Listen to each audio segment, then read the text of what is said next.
What's up, ladies and gents? Ben Pakulski here, and I've asked my great friend Cody Moxley to join me just as a point of reference for you guys to look at something. We're both about 5'11", and weigh a very different amount. I'm about 270 right now. Cody's about 195 on a good day. I want you guys to notice something: body structure. If Cody and I follow the same workout program, are we going to get the same results? If I lay in a bench press and Cody lays in a bench press, is it going to affect our bodies the same way? If I do a row or a pull down, is it going to affect our body in the same way? Or a squat or a deadlift, is it going to affect our body in the same way?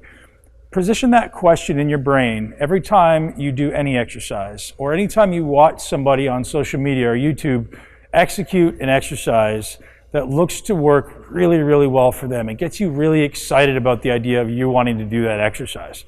So when I do a bench press, my chest can work, whether it's flat, decline, all the way up to a 70-degree incline. I'm still working my chest. Cody, however, may not have the same amazing opportunity as I do because we have different structures. Our sternum angles, our rib cage size are different. Same thing when it comes to squatting, deadlifting. I have relatively short femurs and a long torso. Cody's got relatively long femurs and probably a short torso. Different mechanics. That means when I squat, my quads get massive and my ass looks like a pancake. Cody squats, he gets huge glutes and a sore lower back, and his quads don't really get a lot of stimulus. Acknowledging personal differences in exercises is massive, and that is what we teach at the Mi40 headquarters. I want you guys to acknowledge that individual setup is massive for exercise. How you set up and how you execute is everything. And don't get me wrong, we like working hard at the gym. Cody works harder than most people I've ever met in my life, and I've trained with every pro bodybuilder on the planet. But the reality is, until you can set your body up to isolate a specific muscle, working hard is not necessarily going to equate to muscle growth. So here's an important reality. Different body structures are going to allow your body to recruit different muscles in different ways. Just like if I'm moving my house and I pack up all my furniture and I call my 5 friends over and I want to move the big furniture. Who am I going to ask to move the furniture? Probably the biggest friend, right? I'm going to be like, hey man, you're the biggest guy, I want you to come. Your body works the same way. Your body doesn't want to build muscle. Your body wants to make things easy for itself. So it's always going to choose the biggest body part. That doesn't necessarily mean the one you choose to train. So if you're trying to train your pec, it's so important that you know the mechanical setup to advantage that muscle the most. So I'm going to give you an example. So when Cody, if he turns to the side here, if you can just acknowledge the distance from that shoulder joint to the top of the pec. And if you look, if you're someone who has a very flat rib cage, your ability to work this pec is going to be substantially less than if you're someone who is here.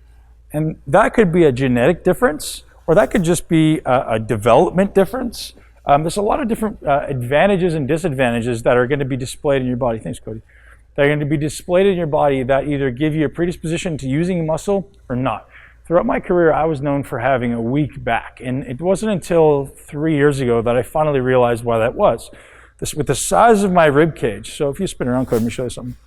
So if you guys want to look at this, Cody's insertion for his lat comes around here in the front, and the origin is over here in the back. So the distance for me, because my rib cage is so big, is not only bigger, but it's also wider. So for me to get my lat fully shortened, it's necessary for me to come way back around here. So if someone has a smaller rib cage, they have less distance to travel. So a lot of back exercises for me just didn't fit, or at least I didn't know how to fully train a muscle through its entire range. So I was busy doing, like everyone says, if you want a big back, you gotta do barbell rows, you gotta do dumbbell rows, you gotta do pull-ups.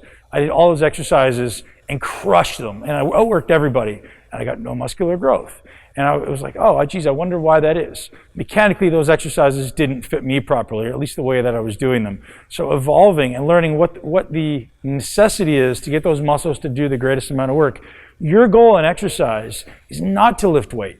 Your goal is not to work hard. Your goal is to make that muscle work hard. Your goal is to tense that muscle and put it through as much work as possible. I want to create as much intramuscular tension and keep it there for as long as possible. I'm trying to create as much end-to-end mechanical tension as possible. That's it.